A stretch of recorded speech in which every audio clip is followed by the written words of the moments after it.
Bueno, entonces aquí estamos. Muchísimas gracias a Vanessa Kaiser por estar con nosotros. Es profesora universitaria chilena, analista político, periodista, articulista, muchas cosas, pero sobre todo es directora ejecutiva del Centro de Estudios Libertarios. Eh, Exactamente, porque mucha gente no sabe cuál es el trabajo del centro. ¿Podrías explicármelo rápidamente?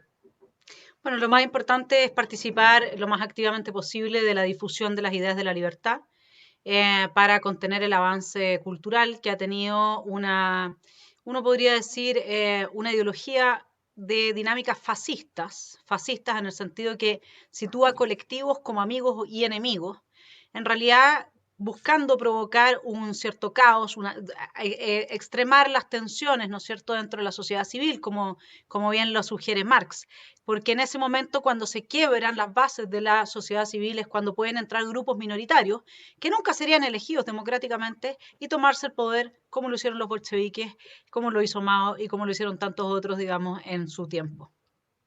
Lo que estamos viendo, sobre todo en Italia, es por qué un italiano se interesa de estos temas, porque efectivamente lo que estamos viendo en América Latina se ve también en Italia, en España, en Francia, con la subida de algunos partidos que efectivamente están tomando el poder por vías democráticas a través de las elecciones, pero me parece que después no quieran dejarlo este poder. ¿Qué opinas tú? ¿Cuál es una manera de defenderse? ¿Qué pueden hacer los demócratas para defenderse de esta situación?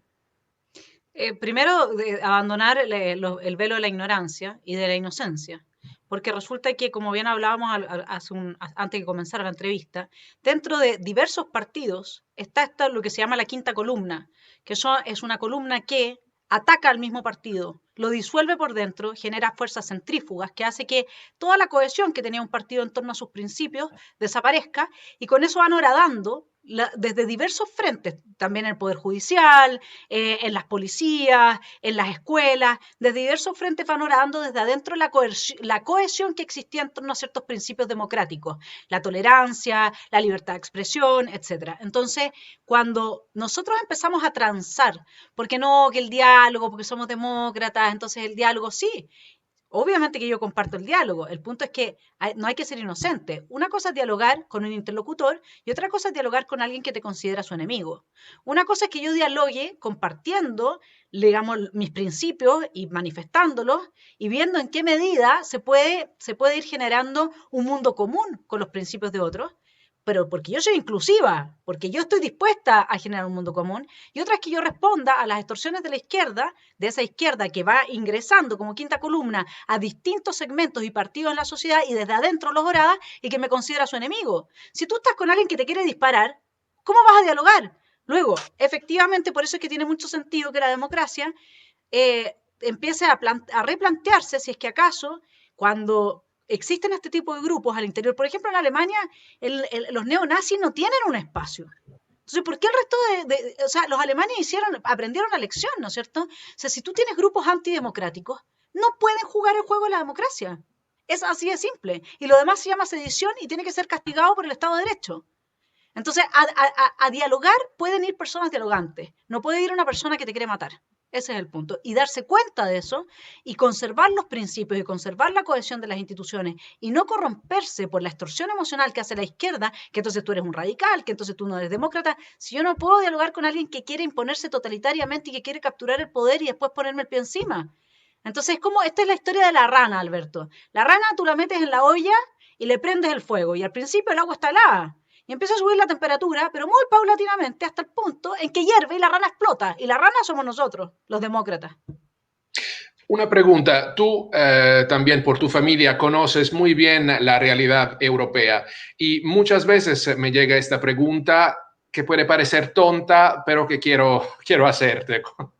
Um, Hoy en día, ¿tiene sentido hablar de izquierda y derecha cuando ves que efectivamente hay partidos que teóricamente no tendrían nada que ver?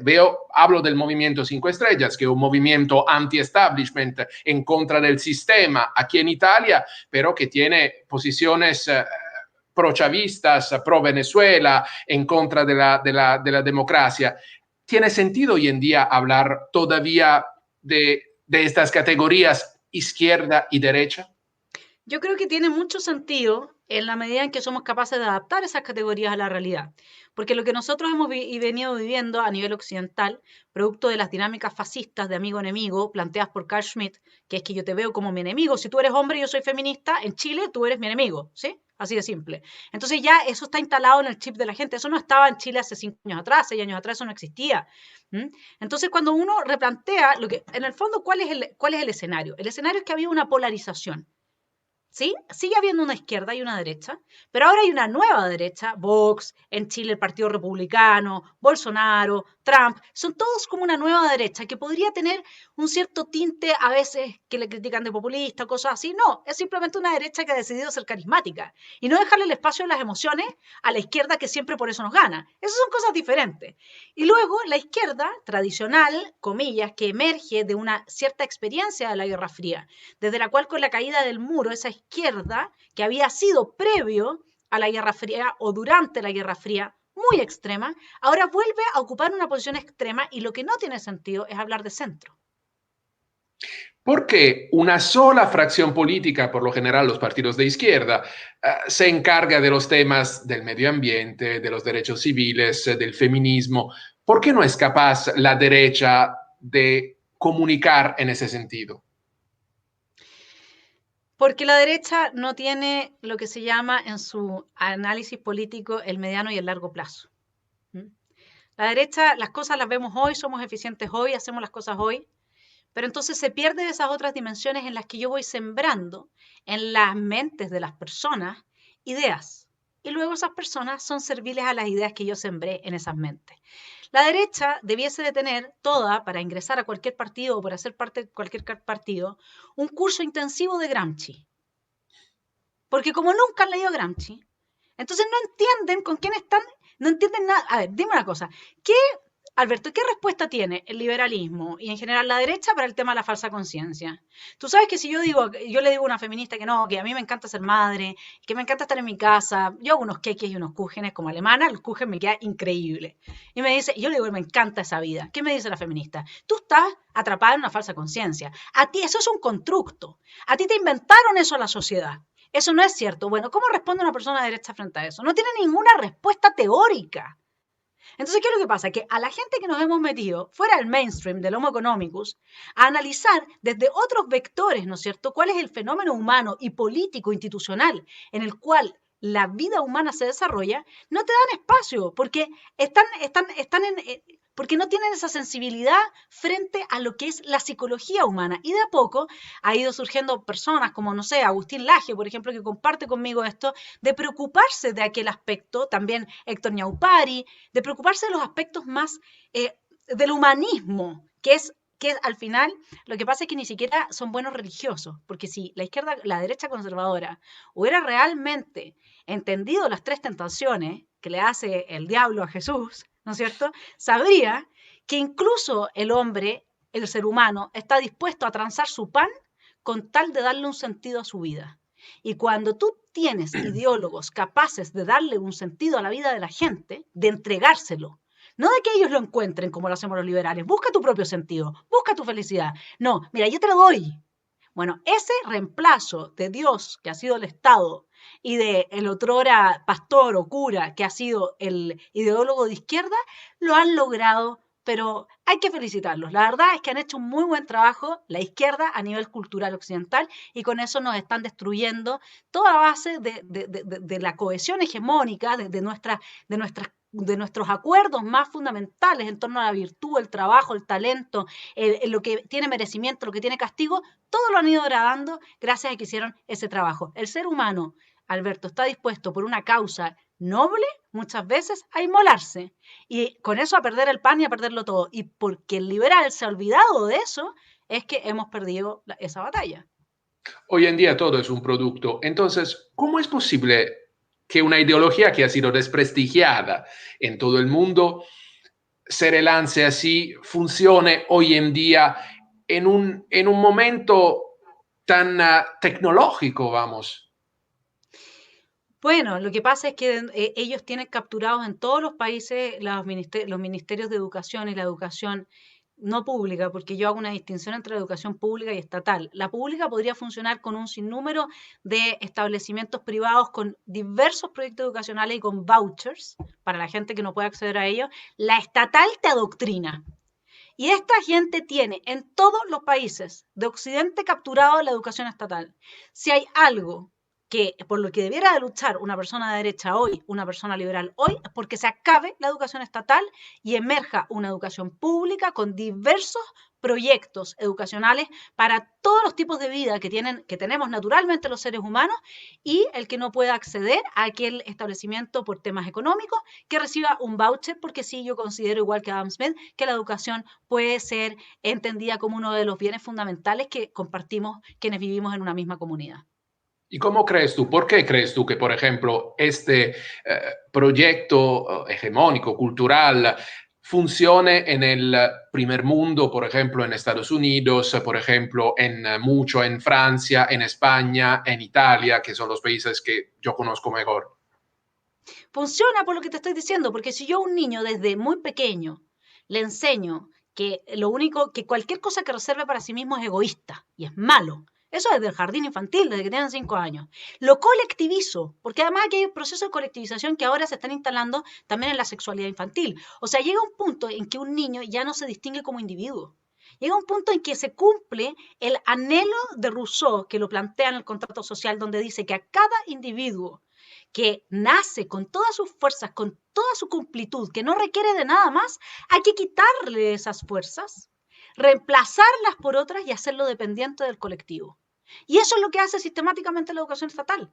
Entonces tú tienes un tejido neurológico que se instala desde esa identidad y ese tejido neurológico después de disolver esa sinapsis que se han forjado desde que tú eres muy niño, pensando que esto es lo bueno y esto es lo malo. ¿Y quiénes hicieron ese trabajo? Como diría Nietzsche, los niveladores. ¿Y qué es lo que hacen los niveladores? Son los educadores que nivelan hacia abajo, para tener a todo un rebaño al que manipular sin tener a nadie que oponga resistencia. ¿Por qué? Porque sin el colectivo no saben sobrevivir. Si esta gente es el punto, por eso necesita el Estado benefactor, porque no se cree capaz a sí misma de sostener su vida. Ese es el tema. Les quitaron el hálito más básico de la dignidad, que es que yo puedo conmigo mismo. Hablando de una autora que te gusta mucho, Hannah Arendt, ella hablaba de la banalidad del mal. Aquí estamos hablando de la banalidad y punto. Yo creo que hay una banalidad en términos de que falta tiempo para pensar de muchas personas que si hubieran pensado, que si tuviesen detonada esa facultad, porque el tema es que la banalidad del mal se produce por no pensar, pero no pensar qué es lo que es una incapacidad. No es que tú, en el fondo, tengas una perversión, es simplemente, y esa capacidad está siempre, en todo ser humano está en potencia. Por eso yo me dedico a activar. Yo no enseño nada, yo solamente me dedico a que desde lo que yo le traigo a mis estudiantes, ellos activen su propia capacidad para pensar. Y luego el camino no es, digamos, son diversos los caminos, pero por lo menos no es ese camino ideológico, no es ese camino. Ahora, detrás de todo esto no hay banalidad. Detrás de todo esto hay un plan, como bien vemos, ¿no? Que los amigos de Chávez, de este gran gobernante cuya hija es una de las mujeres más ricas del mundo, en uno de los países más pobres del mundo, los amigos de Chávez se encuentran esparcidos por todos los países, digamos, de la órbita, ya sean pequeñas agrupaciones o ya sea directamente agrupaciones sociales, que sean tifas y qué sé yo, o ya sea directamente en las cúspides del poder. En Chile lo tenemos fuertísimo. Todo el 18 de octubre estuvo muy vinculado a Maduro, a Diosdado Cabello, toda la gente que participaba y que apoyaba esto habían estado en Venezuela. Entonces, hay gente muy perversa que está manipulando esto y que no tiene ninguna banalidad, que quiere imponer su proyecto totalitario y esclavizar a los demás. Son unos cerdos orwellianos, porque al final no es más que eso, ¿no? Esos son los cerdos, digamos. Y luego hay una gran granja de animales humanos, que igual como pasa en la obra de Orwell, no quieren darse cuenta que Napoleón es un cerdo, que los quiere, pues en ese caso, ¿no? El gran cerdo es Napoleón, que los quiere oprimir y que todo lo que les está prometiendo va a terminar con que la igualdad va a dejar a unos más iguales que otros. Y adivinen quiénes van a ser, los amigos de Chávez. Hablando de Chile, Chile es una paradoja porque era una economía diferente, era un país que funcionaba. ¿Cuáles son los problemas de fondo que sufre el país en la actualidad y que podrían, vamos, justificar la actuación y las protestas de la izquierda chilena? Porque me imagino que hay también motivos, razones. ¿Tú qué crees? Claro, hay razones, porque al final lo que sucede y ha venido sucediendo hace tiempo es que la élite política tuvo cierta parte de la élite política terminó imbricada, fuertemente imbricada con alguna parte de la élite económica. No se puede generalizar acá. Pero eso es lo que nosotros sabemos que se llamaba en la época de Adam Smith mercantilismo y que nosotros vemos que son las dinámicas clásicas en Latinoamérica que uno podría llamar neomercantilismo. La izquierda ha mentido a gárgaras, como suele hacerlo, diciendo que nosotros tenemos un neoliberalismo o una cosa así. No. Acá lo que hay es un neomercantilismo y eso generó finalmente mucha molestia porque ustedes saben que cuando el empresario va y a través del Estado captura ciertas porciones del mercado para sí y las priva de competencia, lo que termina de hacer es lucrando a costa de quien necesita el bien, en este caso, por ejemplo, los remedios. Ese es uno de los grandes temas, ¿no? Entonces, no es que le aporte un beneficio a la sociedad, sino que lo que hace es fijar un precio, al fin y al cabo, hacen carteles y la gente termina pagando unos sobreprecios tremendos con, por ejemplo, bienes tan necesarios como podrían ser los remedios. Entonces, eso fue generando y la denuncia y la aparición de corrupción, de una y otra vez corrupción, y ningún castigo. Toda la élite coludida, como dice el profesor Ancho Bastos, ¿no? O sea, al final lo que pasa es que la gente que es el Estado son personas con intereses propios. Y luego ahí tenemos a cuatro sectores, ¿no? Los políticos, clásicamente, los altos administrativos, y tenemos también a este grupo económico que se colude. Y esa colusión acá, bueno, y el cuarto es el tema comunicacional, ¿no? Y esa colusión acá lo que hizo fue que el discurso de la desigualdad, del resentimiento y de la envidia cobrara una dimensión real, se pudiese percibir como una búsqueda de la justicia. Y en el momento en que eso pasa, y como nunca han habido cambios, como realmente no se han hecho cambios respecto de esas materias que nos tenía a todos con un gran malestar, entonces, ¿qué hace la ciudadanía? Dice, bueno, si es que no se pueden hacer los cambios democráticamente, el fin justifica los medios, apoyamos la violencia. No toda la ciudadanía, pero una parte salió a protestar en forma importante y no se cuestionó en ningún momento de si con eso estaba apoyando a violentistas que nos destruyeron Chile de Arica a Punta Arenas, nos destruyeron todas las ciudades, nos destruyeron las líneas de metro en Santiago, no dejaban a la gente circular. O sea, destruyeron todo. Y todo ese millón y tanto de personas que salió a protestar no le importó con eso avalar la violencia como el medio para lograr los fines. Entonces, francamente, acá, evidentemente, como dices tú, el modelo económico funcionaba. Chile es un país con muchas cosas muy excelentes. Sin embargo, llega un momento en que tú elevas el nivel educacional y si no hay más espacios para que la gente llegue a los puestos que tiene que llegar, porque está todo capturado, porque no hay un avance real en la profundización de la capitalización humana, de que las empresas, porque además, claro, con la legislación laboral que tenemos, nadie quiere capacitar a sus empleados. Antes del año los está echando para no tener que pagar indemnizaciones por año de servicio. Y así todo está como dicen los argentinos, ¿no? Un quilombo en que está todo entrelazado. Pero sí, no cabe la menor duda de que yo, que vengo de mucho tiempo estudiando este tema de cierta alianza entre ciertos sectores políticos y ciertos sectores económicos, además de la corrupción que se ha venido destapando, producto de la existencia de medios alternativos, ha llevado a que la gente esté extremadamente molesta. Pido disculpa a los chilenos que nos escuchan, pero es que aquí, sobre todo en Europa, no se conoce mucho del tema. Entonces, contéstame si quieres también, ¿cuáles son los grupos políticos más reaccionarios y cómo ha sido su participación en las protestas? ¿Quién o quiénes apoyan a estos grupos? Que se pueda decir, obviamente, si quieres. No, claro. Lo que pasa es que ahí yo tengo un canal que se llama Esfera Pública, para los que quieran visitarlo y quieran saber más de Chile, donde hago un análisis semanal y justamente la semana pasada analicé esto como un golpe de Estado blanco, de guante blanco. ¿M? ¿Por qué? Porque dentro justamente de esta sociología, que en el fondo lo que estudia es desde la sociología las actividades del Estado, están estos cuatro grupos y dentro de estos cuatro grupos hay una conciencia de clase, hay una conciencia de élite que en el fondo funciona sabiendo que posee el monopolio de la coerción y que con esa coerción extrae de los individuos los recursos para ellos vivir en una situación de privilegio. Eso existe. Ahora, ¿qué pasa cuando esa élite que tiene esa conciencia de clase empieza a polarizarse, que era lo que hablábamos antes? empieza a desaparecer el centro, desaparece la izquierda que había hecho el aprendizaje de que no funciona la economía centralmente planificada, que no funciona el socialismo, desaparece y reaparece una izquierda extremadamente dogmática, obligando a la derecha también a polarizarse, digamos, a tomar una posición que pueda responder también a esta izquierda, ¿no es cierto? Entonces, lo que nosotros hemos tenido ahí es que ha surgido primero cambiaron la ley electoral, y con ese cambio de ley electoral dieron paso a una entrada de una serie de partidos nuevos que formaron lo que se llamó el Frente Amplio, que está apoyado por George Soros, ni más ni menos, y ha recibido plata directamente. Eso no es, yo no lo estoy inventando, a mí no me gusta hablar del Satanás, no, pero lamentablemente es verdad, o sea, a mí no me gusta que las caricaturas, pero este Frente Amplio entonces lo que ha hecho son distintas agrupaciones, pequeños partidos que se han juntado y lo que han promovido desde dentro es el desprestigio absoluto del sistema democrático, es la destrucción total del gobierno, con acusaciones constitucionales permanentes, es horadar, por ejemplo, ellos ridiculizan dentro del Congreso cuando ellos están legislando, se ponen disfraces, hacen espectáculos, entonces ridiculizan la democracia, hacen que pierda para el ciudadano, que pierda todo tipo de respeto. Y eso sumado, esos son los congresistas, el primer grupo, ¿no? Frente Amplio, algunos demócratas cristianos, algunos del Frente Amplio que están en la derecha, porque ahí está la quinta columna.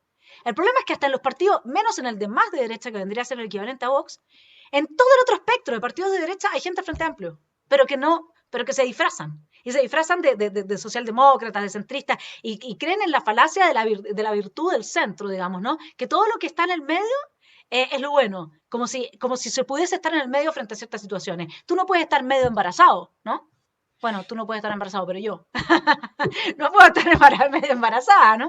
Entonces lo que ha pasado es eso. Luego, dentro del Poder Judicial, hay una captura muy, muy importante, de nuevo, de esta misma línea, que qué pasa cuando salen entonces el narcoterrorismo y salen todos estos delincuentes que dejaron libres, porque llevan años con el tema de la libertad condicional, concediéndola a todos los delincuentes, asesinos, todo. Parte importante de los que salieron a destruirlo todo han sido condenados antes, tienen condenas previas. Y los vuelven a dejar libre porque forman parte del grupo que está dando este golpe de Estado con guante blanco. Entonces, dentro de todas las instituciones, tú tienes gente que en realidad es de este grupo político que manipulan esta punta de lanza, que son los violentistas, y que luego cuando se van presos, porque policía los toma presos, los dejan libres los mismos jueces, no pasan un día, presos por haber quemado iglesias, por haber asesinado gente, ni un día preso. Entonces, tenemos los cuatro poderes que conforman el Estado, porque también ahí tienes, ¿no es cierto?, a estos empresarios, como les llama Milei, que es un economista muy famoso argentino, que son los que justamente son neomercantilistas. Bueno, ellos apoyan desde sus canales de comunicación, de televisión, de radio, etcétera, apoyan con el discurso hegemónico todo esto, al punto que imagínate, ha llegado uno de los mejores humoristas chilenos en el festival que caracteriza a Chile, que es el Festival de Viña, a hablar de esta primera línea, de estos delincuentes encapuchados que le destruyeron, que cobraron 350.000 empleos, que le destruyeron su tienda, sus pequeñas tiendas, sus pequeños negocios a miles de personas, que destruyeron toda la ciudad, hablar de ellos como héroes.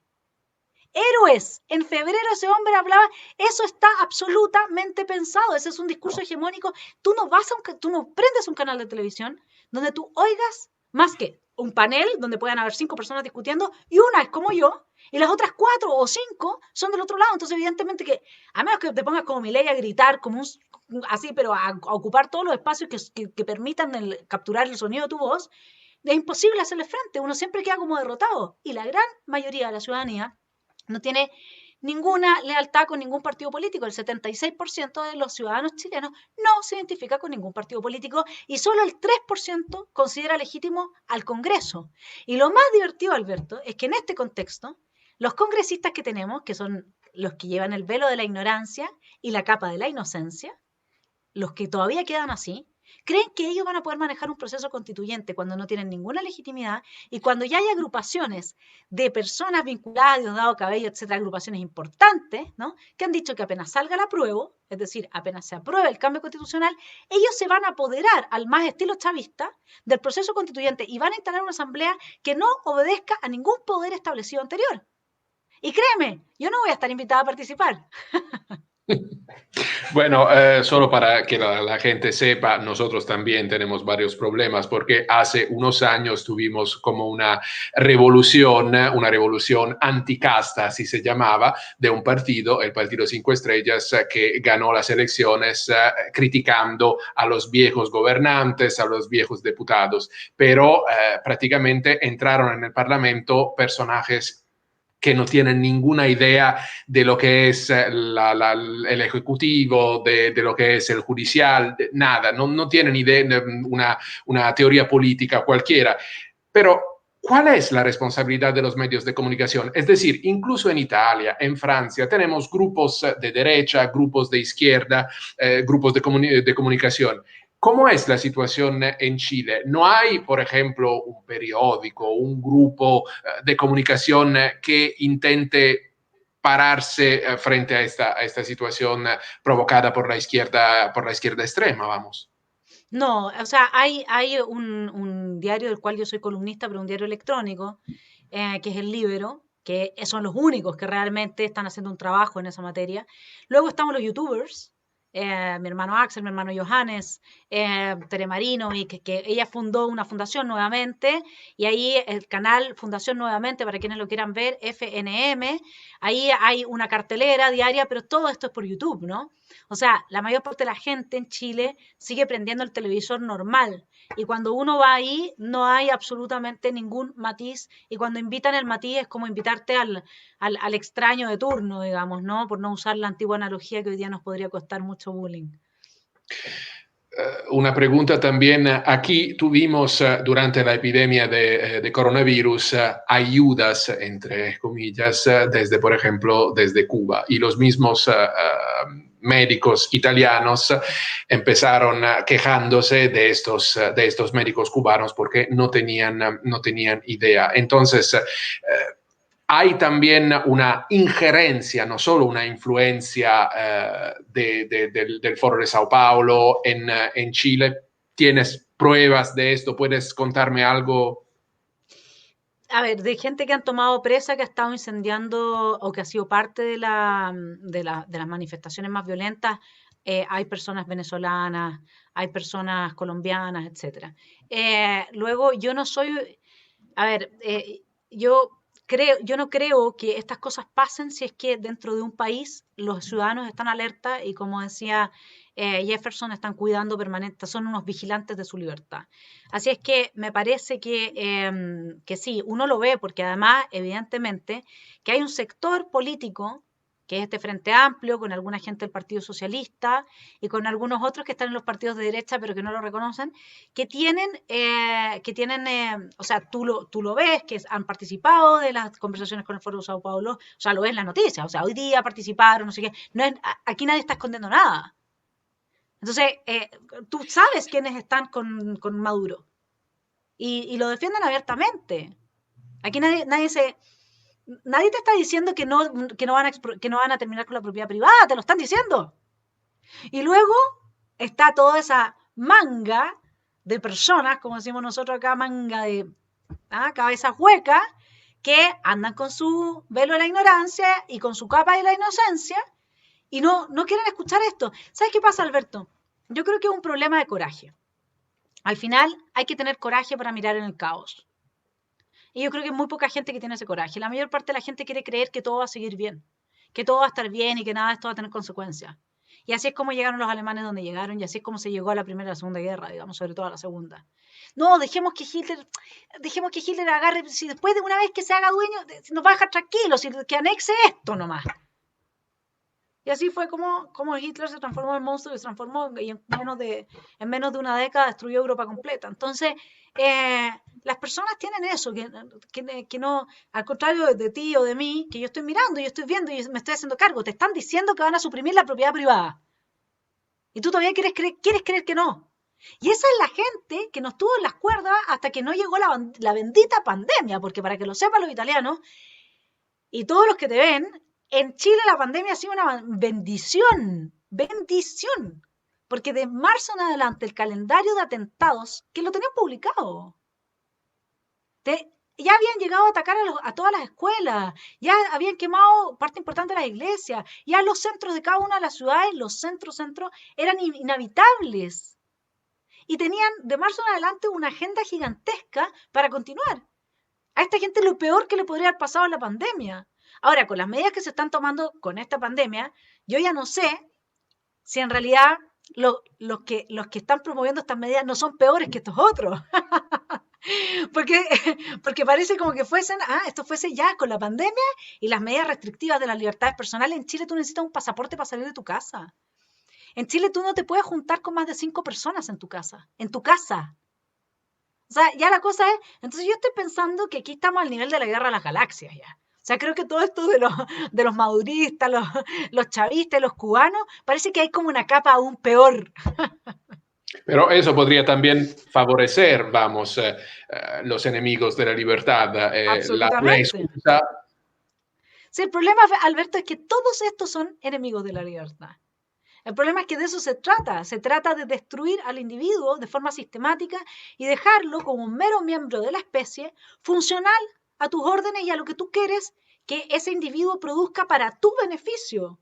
Eso es lo que se está buscando acá, como ha sido en todos los regímenes totalitarios, excepto la China capitalista, que aprendieron, porque ahí lo que pasó fue que las élites aprendieron que con esos millones de muertos de hambre, a ellos tampoco les está yendo mejor.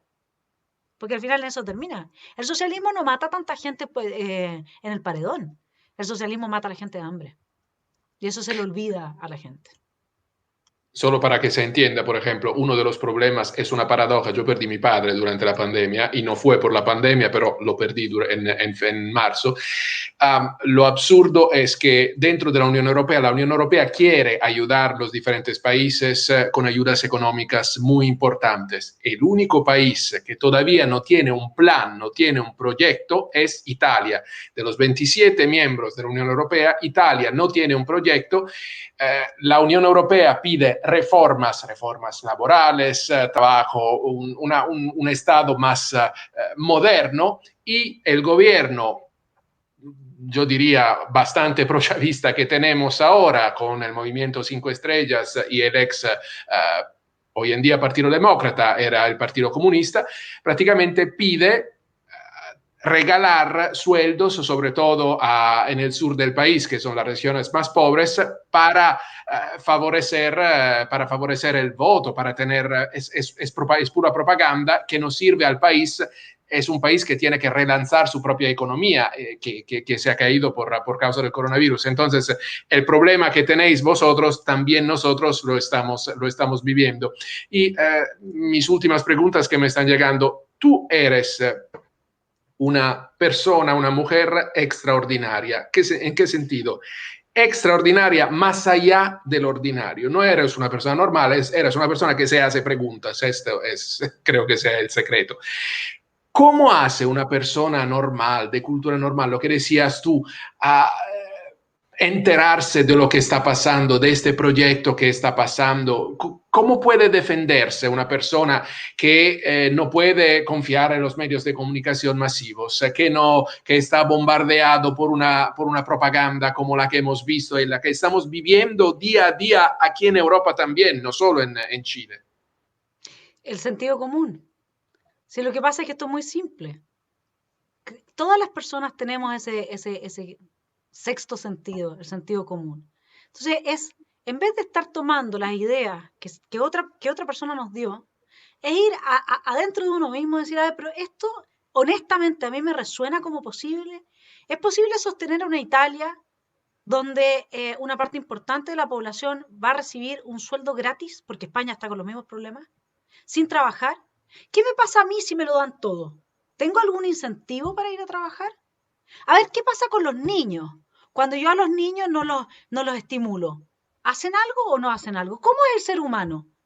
Es eso, es hacerse preguntas, pero hacerse preguntas que no son de un nivel complejo. Si es muy simple saber que tú en una fábrica donde nadie produce nada y pagas sueldos vas a quebrar. Así que no es necesario hacer un análisis muy profundo en términos económicos para saber que si tú gastas más que lo que tienes, vas a quebrar. Entonces las personas en el fondo tienen que hacer lo que hizo Homero. tienen que amarrarse al mástil y resistir a los cantos de sirena. Y entender que eso no solamente pasa o sea, esto pasa en todas las dimensiones de la vida. Cuando tú te encuentras con una persona de la que te enamoras, por ejemplo, y te está mintiendo el amor, bueno, tienes que resistir a esos cantos de sirena, porque si no vas a estar a su merced el resto de la vida. Si tú vas con un jefe que te dice, no, tú eres tan buen empleado, pero al mismo tiempo no te paga las horas extras, bueno, tú vas a decir, hay algo malo, o sea, no, me está usando el discurso de una manera, pero luego la realidad se está dando de otra. Y esto tú lo puedes aplicar a todo. Entonces, tú no necesitas tener 2 doctorados como yo para llegar a pensar así. Esto también lo piensa la gente más sencilla en mi país. Y es lo que se llama los fachos pobres, ¿no? Que los culpan de fachos por ser de derecha y más encima la izquierda les dice que como son pobres se traicionan a sí mismos porque son de derecha. Porque en el fondo, ¿qué es lo que es ser de derecha? Es aplicar sentido común que si yo trabajo me va a ir mejor, que si yo tengo mi familia voy a estar mejor, que si yo soy una persona sana, que no se droga y que no anda en un conflicto gravísimo consigo mismo, voy a estar mejor. Como hoy día les meten a los niños en la cabeza de que son muy niñitos chicos con su tema de su cuerpo, etcétera, ¿no? Que si yo vivo una vida honesta, voy a ser mejor. Yo no tengo ningún problema, diversidad sexual, etcétera. Pero eso, hay mucha gente acá también que, digamos, que forma parte de minorías sexuales y que son de derecha. Entonces, ese no es el punto. El punto es, ¿cómo llegan ahí? Bueno, llegan ahí porque dicen, esto a mí no me resuena. O sea, es imposible que yo sostenga una empresa si la gente no produce nada y estoy pagando un sueldo. Y eso se puede aplicar a un país. A ver, Alberto, esto está yo no espero que nadie lea Platón, pero esto es tan antiguo como eso, donde Platón dice, bueno, para entender lo que es el ser humano, comencemos por ver el macro, de lo que es el Estado. Y de ahí venimos. Y también podemos hacer el ejercicio inverso, ¿no? Decir, bueno, a ver, ¿cómo me funciona a mí en mi casa? Así como funciona mi casa, funciona un Estado. Funciona exactamente igual. Entonces, si yo voy a un hijo mío que le pegó al otro y que lo dejó sangrando, le doy el premio y al otro lo castigo, yo no necesito haber estudiado derecho para saber que eso está mal. Y eso es lo que se está haciendo en Chile en tribunales permanentemente. Están maltratando y tratando de victimarios a los que son víctimas y viceversa. No necesito nada más que mi sentido común. Eso, hay que anclarse ahí, al sentido común.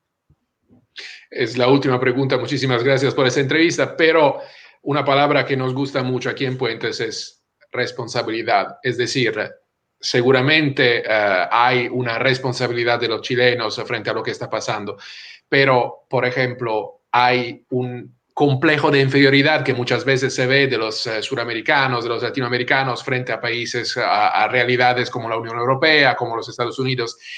La Unión Europea no me parece que está haciendo algo para solucionar la cuestión o ayudar, por ejemplo, a que regrese una normalidad democrática. Y veo situaciones increíbles como, por ejemplo, el padre de Leopoldo López, que entra en el Parlamento Europeo y en su primera entrevista dice, pero lo que está pasando en Venezuela no es el verdadero socialismo. No, el socialismo es el problema, no es el verdadero o el no verdadero.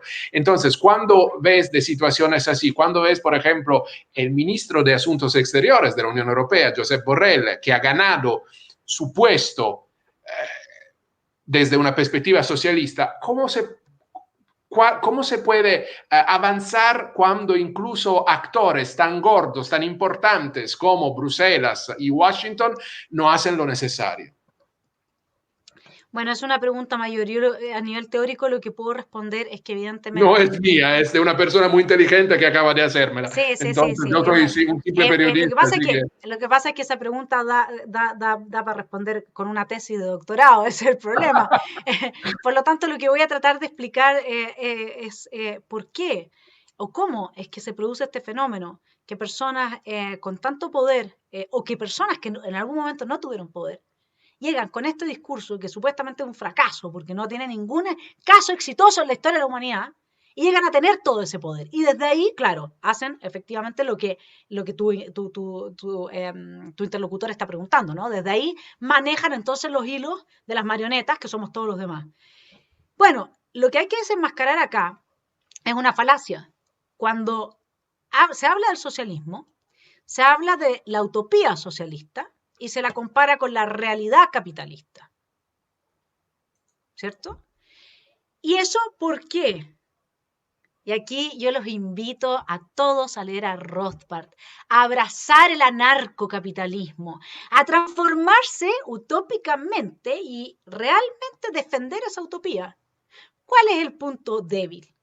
El punto débil es que el capitalismo real y una utopía socialista, por supuesto que en la mente de la gente, que además viene de colegios completamente con sus lavados de cerebro hechos, los va a resonar ese sentido de la vida, esa cosa superior dada por la utopía. Y nosotros, los capitalistas, no, que el anarcocapitalismo no funciona, que es imposible, que necesitamos el Estado. Sí funciona, señoras y señores. ¿Por qué no podemos creer eso si los otros creen que funciona esto de que vamos a ser todos iguales y de cada quien según su capacidad y a cada quien según su necesidad? Que es la utopía marxista. ¿Por qué podemos creer en eso y no podemos creer en esto otro? Porque nosotros no tenemos fe en nuestros propios ideales. Por supuesto que tenemos que avanzar en afirmar al anarcocapitalismo para que cuando comparemos la utopía socialista, desde la cual nos ganan ellos, les tengamos un relato que sea comparable. Y luego les exijamos, y ahora vamos a la realidad, ¿no es cierto? Vamos a esta realidad y tomemos lo que ha sido el capitalismo en la realidad y comparémoslo con lo que ha sido el socialismo en la realidad. Y luego ordenamos entonces el discurso, hacemos que la gente entienda que hay dos dimensiones que son distintas, una es una utopía y otra es la realidad, y entonces nosotros podemos entrar con una realidad que es infinitamente superior a la otra y ya no nos pueden negar. El problema es que nosotros mismos no hemos sido capaces de abrazar la utopía anarcocapitalista. Así que yo los dejo a todos invitados a en su corazón hacer nacer esa llama anarcocapitalista y defenderla. Vanessa Kaiser, gracias por esta entrevista. Que esté muy bien, Alberto. Que esté